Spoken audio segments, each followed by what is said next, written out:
Silakan duduk. Shalom Bapak Ibu Saudara sekalian. Mari kita membaca firman Tuhan di dalam Roma pasal yang ke-12 ayatnya yang pertama saja. Roma pasal yang ke-12 ayat yang pertama. Saya ajak kita untuk baca bersama-sama bagian firman Tuhan ini. Surat Roma pasal 12 ayatnya yang pertama, mari kita baca secara bersama-sama.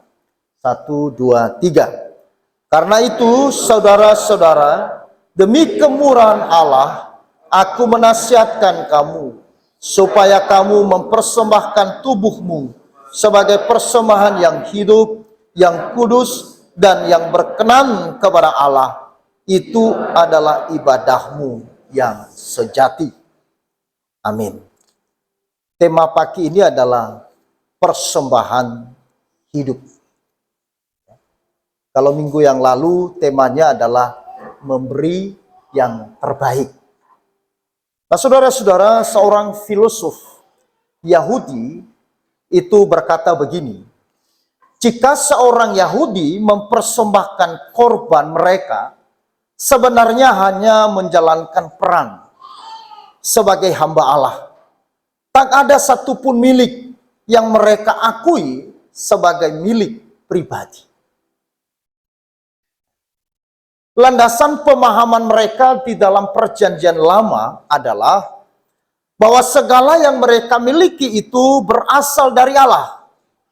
Jadi jika mereka beribadah dan membawa korban kepada Allah, mereka sekedar mengembalikan kepada Allah apa yang sudah dianugerahkan oleh Allah. Nah, saudara-saudara yang dikasihi oleh Tuhan, saya kembali ke bagian ini. Roma pasal 1 ayat pasal 1 sampai pasal 11 itu adalah prinsip dasar dogma landasan dari iman orang Kristen.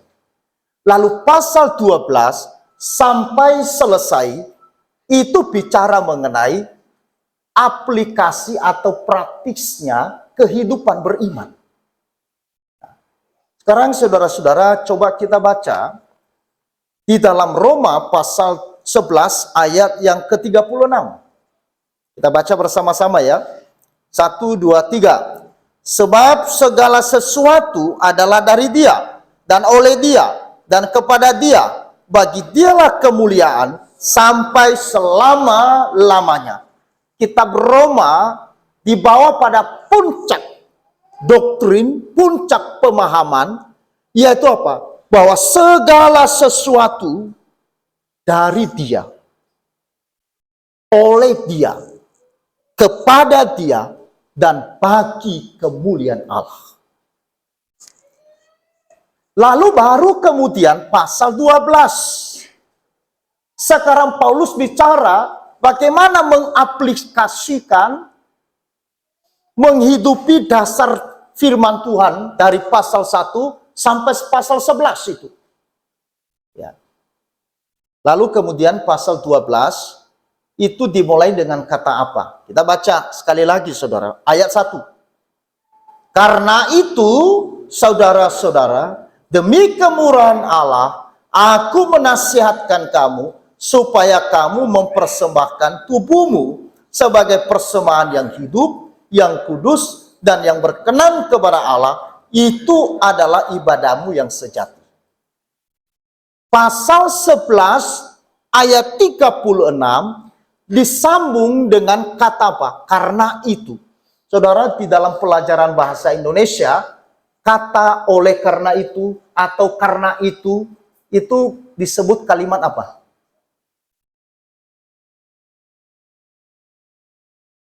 Halo? Bahasa Indonesia. Nah ini. Kalimat penghubung. Ya, bisa ngerti ya?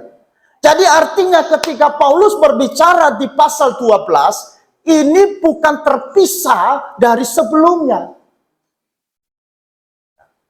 Karena segala sesuatu adalah dari Dia, oleh Dia, dan kepada Dia, dan bagi kemuliaan Allah. Karena itu aku menasihatkan kamu, persembahkanlah hidupmu. Saudara bisa lihat di sini.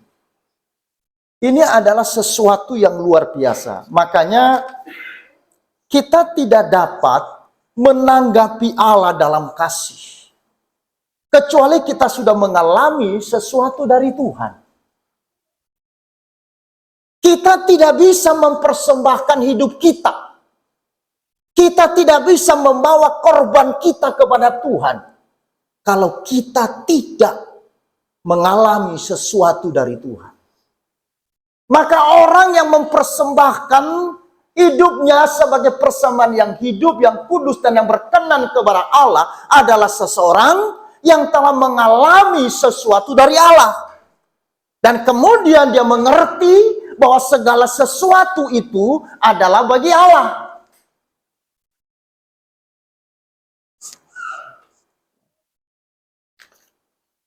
Saudara-saudara, orang Yahudi di dalam konteks perjanjian lama, mereka punya landasan ini.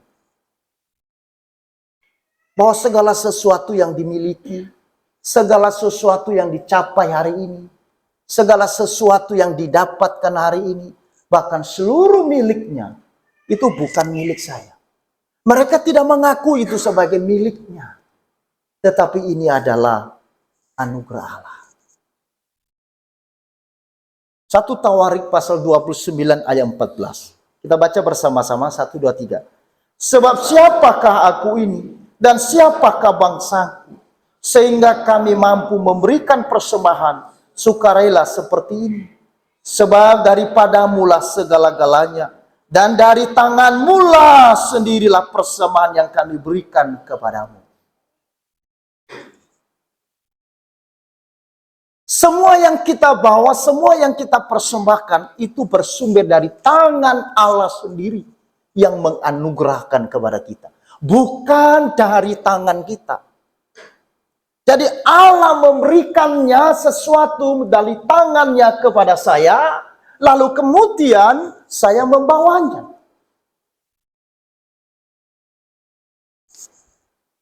Seringkali kita miss.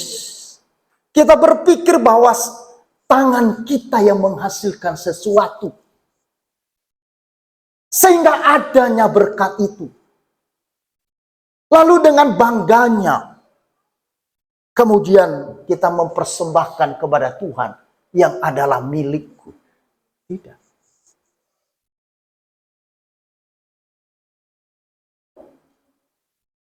Saudara-saudara, dalam konteks umat Tuhan, di dalam perjanjian lama, yang dimaksud memberi persembahan adalah terkait dengan persembahan korban.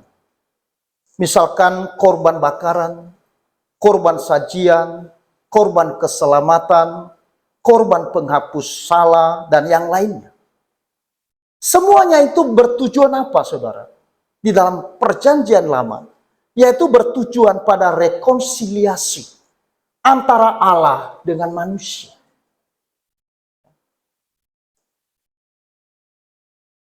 Sejak dari Taman Eden, maka manusia yang dicipta, mereka harus membawa persembahan. Jadi membawa persembahan bukan zaman ini. Bukan zaman orang Israel juga. Tetapi sudah dimulai di mana? Di dalam Taman Eden. Adam dan Hawa, Kain dan Habel, manusia pertama, Tuhan telah mengajarkan mereka bagaimana mereka membawa persembahan. Membawa korban. Jadi kalau ada pemahaman bahwa persembahan itu adalah akalan-akalan gereja, itu dosa, saudara, hati-hati. Ya. Terlalu naif. Ya. Apalagi kalau misalkan kita membawa persembahan supaya nanti dilipat gandakan. Itu juga terlalu kotor. Emangnya gereja bank yang membungakan uang? Tetapi saudara-saudara, pengajar-pengajar yang tidak benar, yang tidak bertanggung jawab, mengajarkan hal ini. Berilah persembahanmu, maka nanti akan dilipat gandakan. Bukan itu konteksnya, saudara. Bukan di situ. Kita tidak sedang berinvestasi rohani di dalam Tuhan, bukan.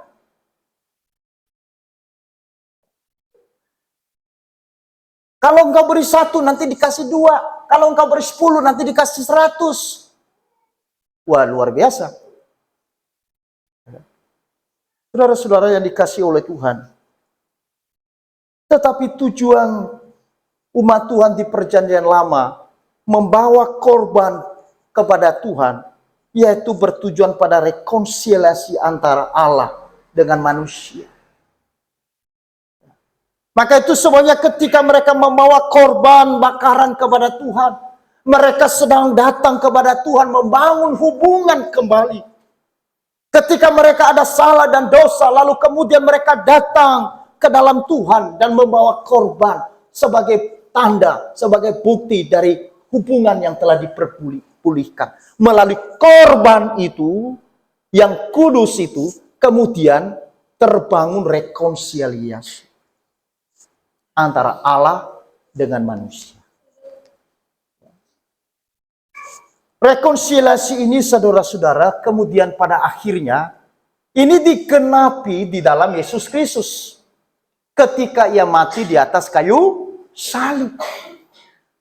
Jadi makanya Kristus itu menjadi korban yang menjadi substitusi, pengganti saudara dan saya.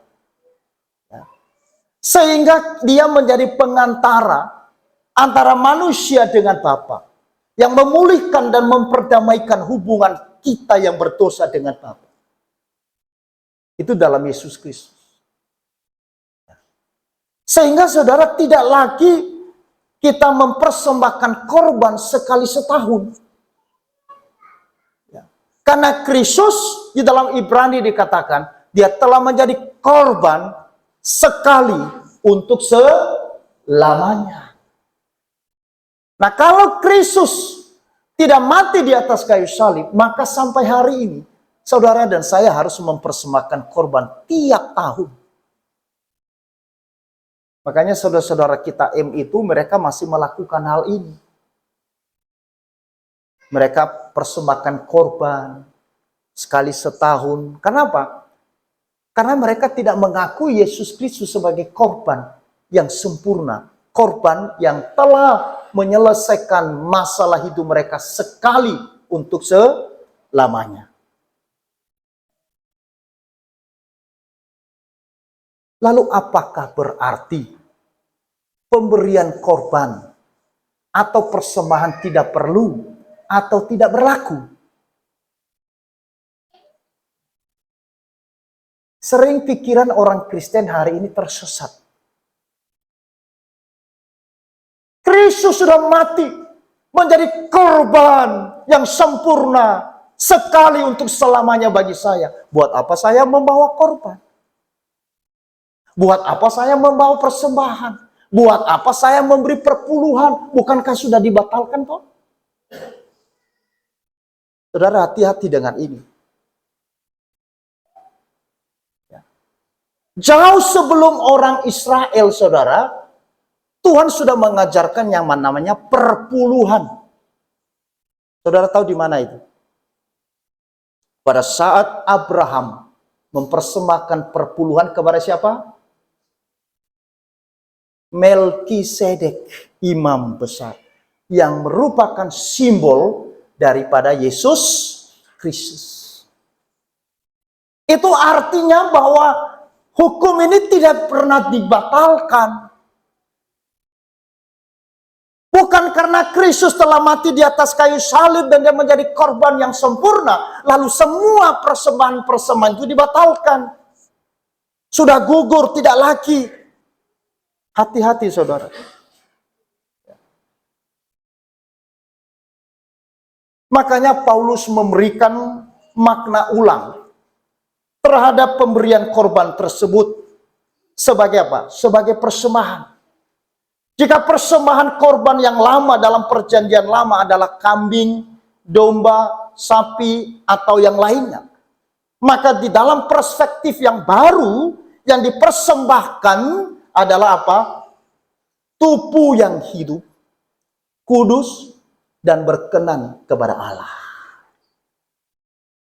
Tuhan tidak minta persembahan, Tuhan tidak minta perpuluhan, sekarang sudah tidak lagi, ya. Itu zaman perjanjian lama.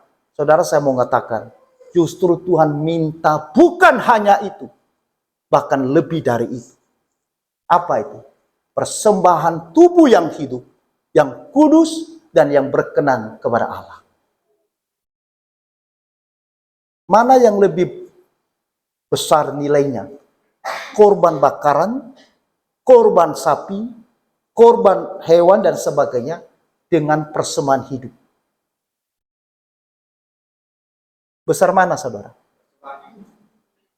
Apakah hidupmu bisa diganti dengan sapi? Nilai hidup saya apakah bisa diganti dengan kerbau yang besar itu? Tidak bisa. Artinya bahwa Kristus justru menaikkan yang lebih tinggi, bukan menggugurkan. Makanya di sini dikatakan, persembahkan tubuhmu yang hidup. Persembahan tubuh itu apa, saudara? Persembahan yang tubuh yang dimaksud adalah mempersembahkan totalitas kehidupan kita tanpa terkecuali. Itu namanya persembahan tubuh. Bukan hanya kemudian kita datang ke gereja, Tuhan saya bawa persembahan tubuhku ya ini. Saya duduk di gereja, yang lain tidak. Bukan.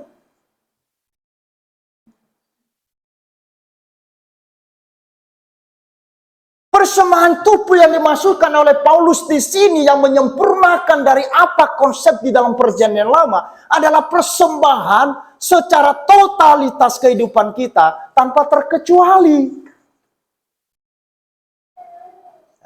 Dan seluruh aspek yang kita miliki. Makanya persembahan tubuh yang hidup secara totalitas itu artinya seluruh aspek hidup kita. Kita mempersembahkan waktu kita kepada Tuhan, itu aspek waktu. Kita mempersembahkan harta kita kepada Tuhan, uang kita kepada Tuhan, yang tadi dari sumber dari tangan Allah, yang memberi kepada kita, ya, melalui kita bekerja, ya toh, lalu kita dapat. Jangan engkau berpikir, oh saya kan dapat karena aku bekerja. Kalau Tuhan hentikan engkau tidak bisa bekerja, apakah engkau bisa dapat uang? Saudara sudah pikir baik-baik. Hati-hati sekali. Saudara bisa bekerja, saudara bisa berusaha. Karena siapa? Karena Tuhan mempercayakan itu kepada saudara saat ini.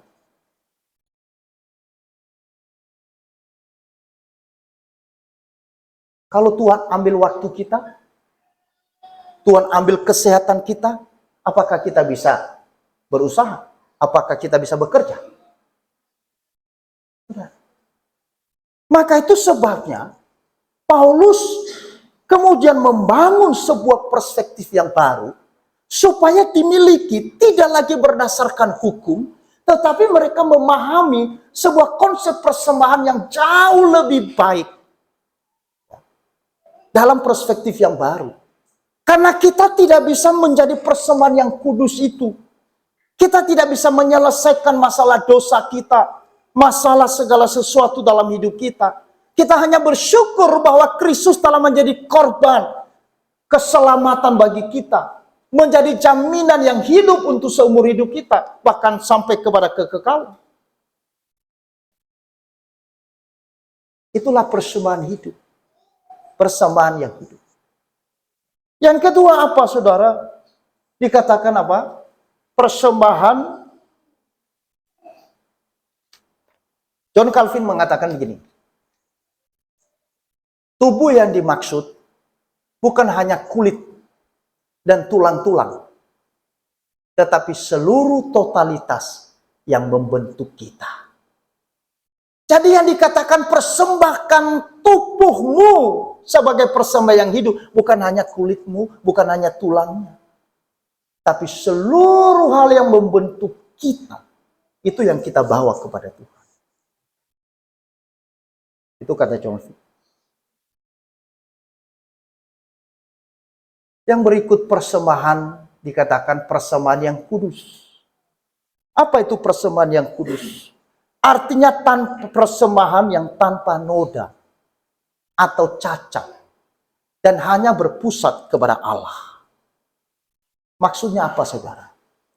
Artinya bahwa di dalam kita membawa korban kepada Tuhan, kita tidak boleh membawanya di dalam motivasi yang salah. Kemurnian hati kita di dalam memberi harus kudus. Bukan karena ada embel-embel. Bukan karena ada investasinya nanti dilipat gandakan 30, 100 dan sebagainya. Saya kemudian membawa perpuluhan. Saya membawa persembahan. Saya lakukan ini. Bukan. Kita harus membawa di dalam sebuah kekudusan, kemurnian dan kesucian hati kita, karena dibangun dalam sebuah kesadaran bahwa apa yang aku punya, hidupku ini adalah dari Tuhan. Oleh Tuhan aku ada sampai hari ini. Oleh Tuhan aku bisa bekerja hari ini. Oleh Tuhan aku bisa berusaha hari ini. Oleh Tuhan aku bisa melayani hari ini. Oleh Tuhan aku bisa sekolah dan sebagainya. Dan kepada Dia semua yang aku miliki biar menjadi kemuliaan bagi nama Tuhan. Tadi malam di ibadah syukur saya katakan, waktu Allah mencipta manusia, apa tujuan Allah mencipta manusia? Dia bukan sekedar mencipta kita karena Dia ingin melihat orang-orang yang ganteng-ganteng dan orang-orang yang cantik-cantik, yang lucu-lucu. Bukan. Tapi Allah mencipta manusia karena Dia punya tujuan supaya manusia yang dicipta itu kemudian memuliakan Allah. Itu tujuan utama yang tertinggi dari penciptaan Allah. Manusia dicipta bukan untuk memuliakan dirinya hidup di dunia ini. Makanya saudara ingat, waktu engkau mati, engkau tidak akan bawa emasmu.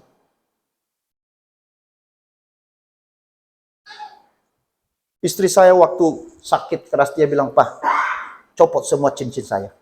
Loh, tidak mau pakai, tidak. Anting saya copot, kalung saya copot, cincin pernikahan pun juga saya copot. Waktu dimasukkan dalam peti, hanya bawa.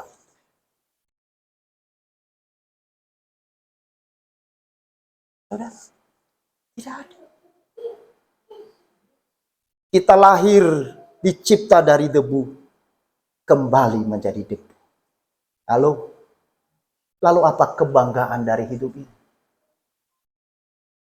Apa nilai dari hidup ini?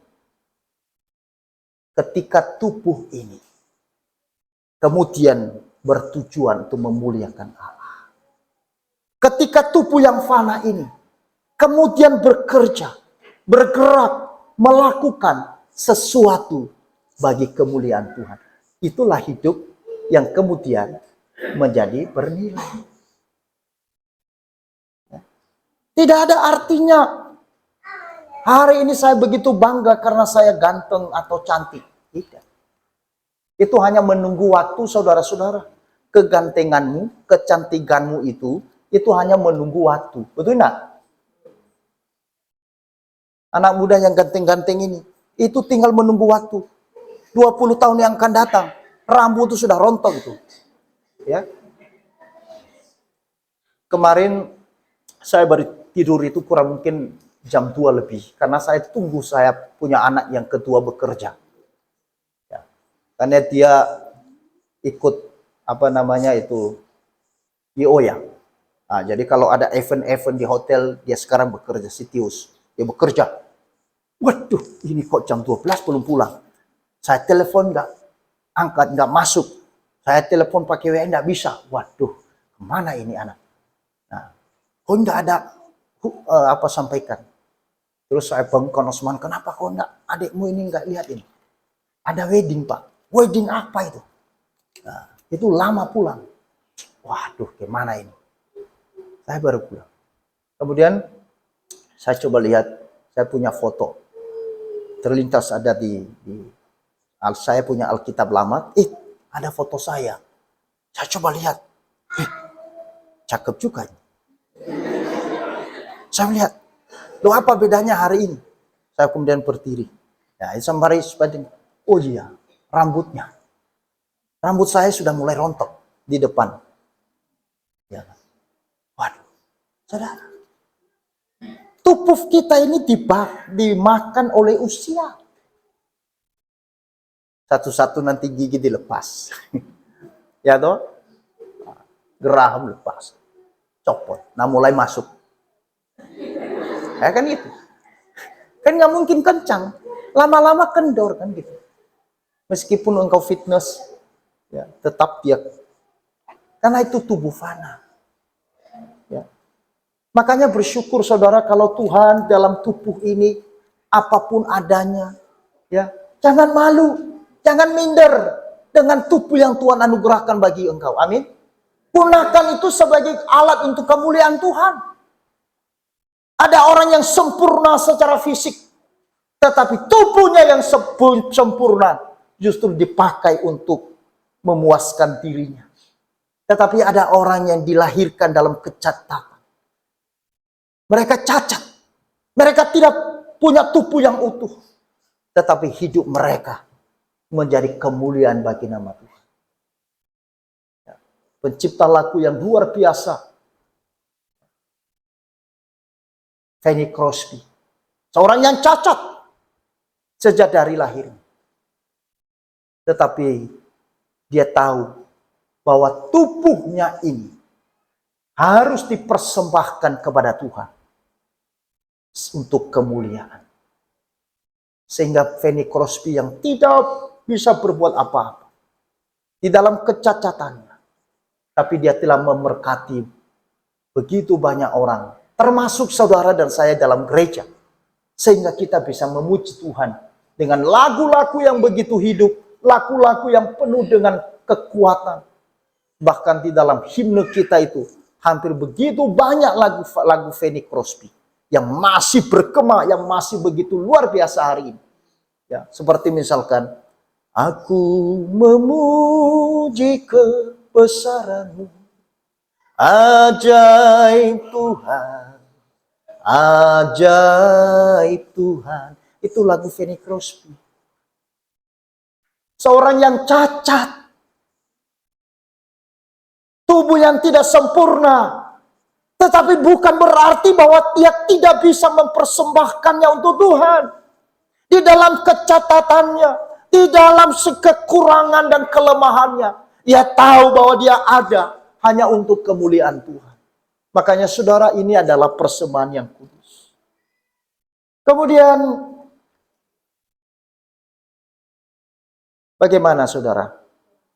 Persembahan yang berkenan kepada Allah. Ya. Persembahan yang berkenan kepada Allah adalah persembahan yang dilakukan berdasarkan apa? Berdasarkan iman kepada Allah. Seperti siapa? Habel. Ibrani pasal 11 ayat 4. Karena iman Habel, ia berkenan kepada Allah. Apa yang membedakan persembahan Habel dan Kain kakaknya? Bukan berarti Tuhan lebih suka lemak dari kambing domba. Sehingga waktu Habel membawa korban bakaran dari kambing domba, lalu Tuhan tergiur. Bukan. Bukan juga berarti Tuhan tidak senang persembahan yang dibawa oleh Kain dari hasil bumi. Bukan. Letak permasalahannya adalah dari hati yang membawanya. dari hati yang mempersembahkannya. Maka persembahan yang kita bawa kepada Tuhan akan menjadi persembahan yang berkenan kepada Allah ketika kita membawanya berdasarkan apa? Iman kepada Allah. Amin. Iman. Kenapa konsep perpuluhan masih ada? Karena kita diajarkan membawanya kepada Tuhan berdasarkan iman. Kenapa? Konsep perpuluhan itu luar biasa, saudara. Ya. Karena di sana Tuhan mengajar saya dan saudara untuk belajar bergantung kepada Tuhan sepenuhnya di dalam segala kekurangan yang ada. Tuhan tahu bahwa ketika kita membawanya 10% itu, kita kekurangan. Bahkan saudara, dari hasil yang kita dapatkan, itu pun tidak mencukupi. Tuhan tahu hal itu. Tapi Tuhan bawa dalam Maliaki pasal 3, bawa itu ke dalam rumah Tuhan. Ke dalam rumah Tuhan, saudara, bukan kepada pendeta. Ya. Makanya persembahan itu dibawa ke dalam rumah Tuhan. Ke dalam kas persembahan Tuhan. Termasuk pendeta juga harus membawa persembahan. Perpuluhan. Karena semua apa yang kita dapatkan, termasuk saya mendapatkan sesuatu, maka saya harus kembalikan kepada Tuhan. Saudara-saudara, bukan ada konsep yang lain, hanya jemaat yang bawanya kepada pendeta, enak sekali. Bukan, kita bawa kepada perbendaharaan rumah Tuhan. Itu konsep. Untuk apa, saudara? Karena di situ kita dilatih beriman seumur hidup. Bukan hanya pada zaman perjanjian lama. Karena kita masih belajar percaya kepada Tuhan hari ini. Maka praktisnya kita belajar beriman. Saya mau katakan sejak konkret. Di sini, saudara. Di sini. Kenapa? Karena seringkali kita tidak melakukannya. Kalau jujur. Karena apa? Kira-kira kenapa, saudara? Tidak berani melakukannya. Dan memulainya hal yang baik ini. Pertama, karena takut. Takut apa? Takut kurang. Betul? Takut tidak cukup untuk bulan ini. Di situ Tuhan berkata, ujilah aku, apakah aku tidak memeliharamu dari apa yang kamu kurang. Tuhan tidak pernah minta memberi di dalam kelimpahan. Tidak pernah. Karena kalau engkau dalam kelimpahan, baru engkau memberi, itu biasa. Tetapi ketika saya yang sedang di dalam kekurangan, sedang dalam kesulitan, tetapi oleh imanku, saya membawa apa yang menjadi kehendak Tuhan, apa yang menjadi bagian Tuhan, apa yang menjadi milik Tuhan, di situ saya belajar percaya kepada Tuhan.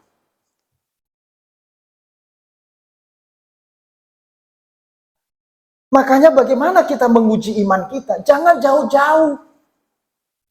Nanti kalau ada teroris, lihat, aku akan berdiri di depan, bahkan meledakkan diriku dengan bom itu. Omong kosong. Omong kosong. Hal yang paling esensi, hal yang paling sederhana yang Alkitab katakan engkau tidak mampu lakukan. Jangan pernah engkau mengklaim dirimu orang percaya pada Tuhan. Mohon maaf, saya harus berkata keras hari ini.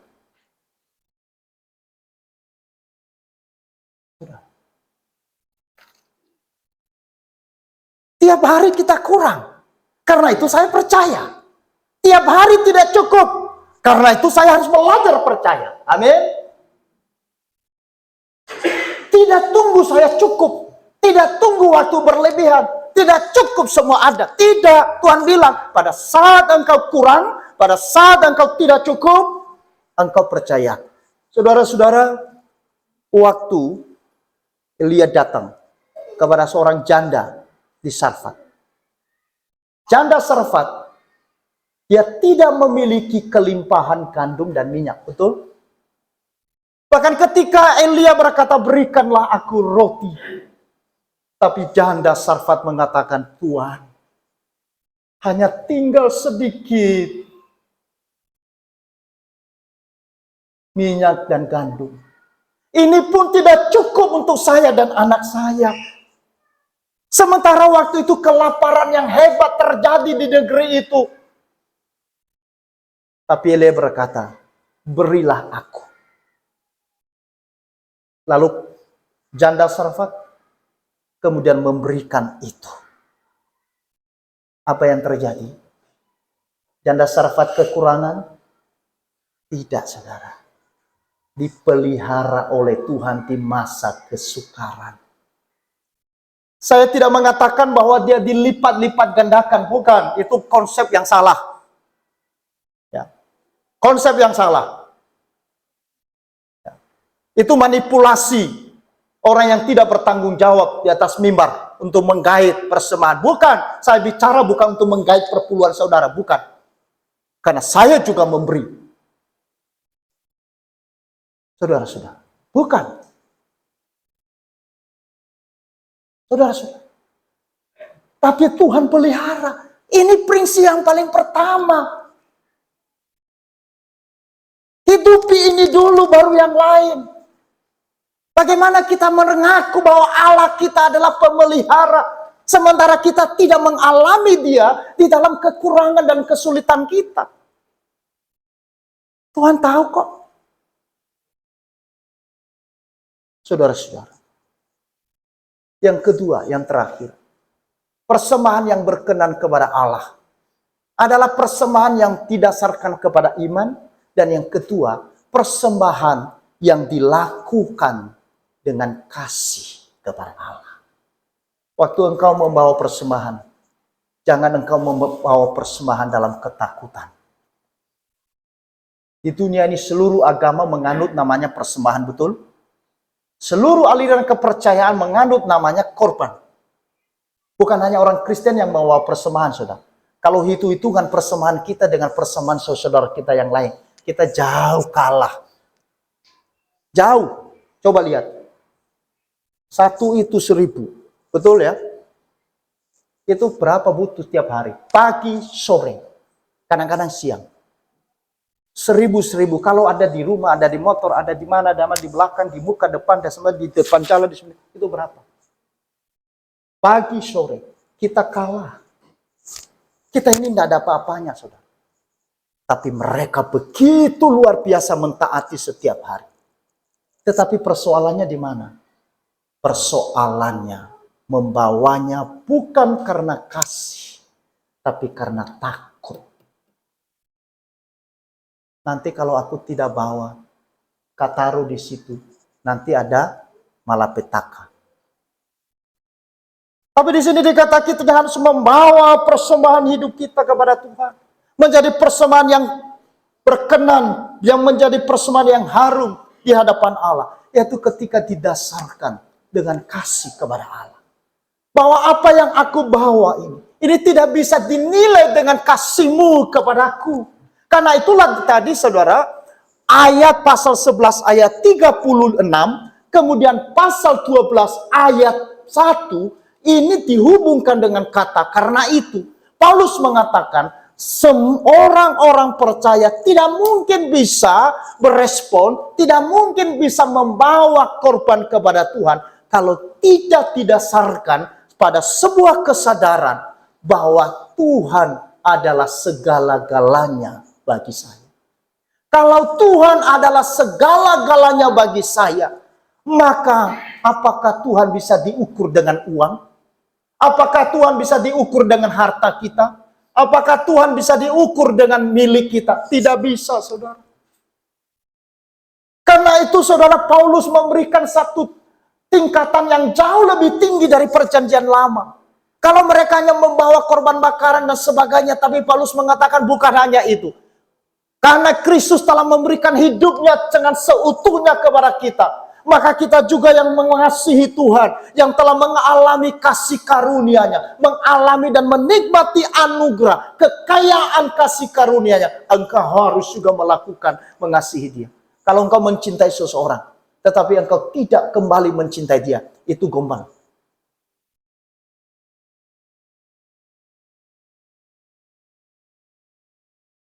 Korban itu adalah bukti cinta kasih pada Tuhan. Betul ya? Pengorbanan. Seorang ibu dikatakan mencintai anaknya karena apa? Pengorbanan anak. Seorang ibu. Pengorbanan di dalam. Saudara-saudara yang dikasihi oleh Tuhan. Maka itu sebabnya kita harus membawa dengan kasih. Bukan dalam ketakutan. Tapi bukan juga di dalam keraguan-raguan. Waktu anak saya pulang dari malam jam 2. Saya langsung dikasih amplop. Wah, berapa itu? Begini, Pak. Terus, apa yang kamu lakukan dengan itu? Aduh, ini abang juga. Ternyata abangnya tunggu. Dia minta pajak. Mana dia? Dia minta pajak. Dia tunggu sampai malam. Begitu adiknya datang. Sini. Store.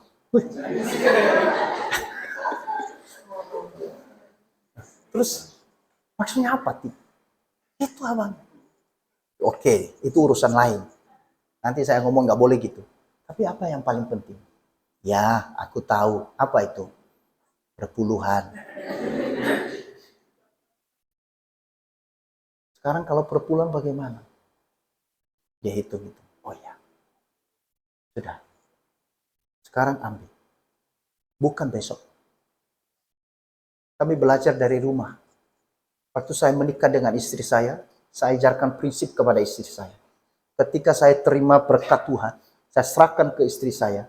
Dan saya bilang, berkat di amplop ini tidak boleh pakai untuk hutang. Kalau misalkan ada hutang, tidak boleh untuk bayar yang lain. Yang pertama amplop buka, ambil amplop 1 untuk Tuhan. Itu prinsip kami. Sejak saya menikah, saya didik istri saya.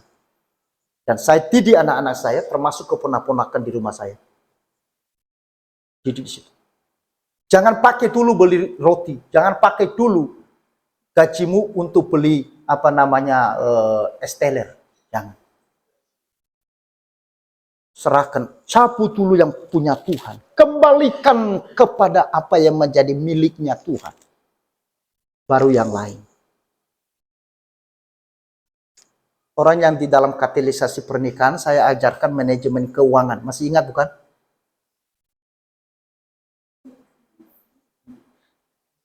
Apa? Dalam manajemen keuangan kan ada. Apa yang kita ambil pertama dulu? Tapi ini hutang, urusan lain hutang. Ini urusan Tuhan. Lalu kemudian saya, loh ini Pak, ya udah, tutup. Ini prinsip saudara. Maka saudara sebagai orang tua, hari ini engkau ajarkan anak-anakmu prinsip ini. Prinsip ini. Supaya kita hidup di dalam prinsip firman Tuhan. Sehingga kita melihat bagaimana Tuhan itu lebih dari apapun. Tuhan itu lebih dari apapun yang di dalam dunia ini. Tidak ada yang dia tidak bisa dibandingkan dengan apapun. Karena itu mari saudara, kita membawa persembahan hidup kita kepada Tuhan sebagai persembahan yang hidup, yang kudus, dan yang berkenan kepada Allah. Itulah ibadahmu yang sejati. Inilah ibadah yang sejati. Bukan hanya karena kita pintar nyanyi dan sebagainya.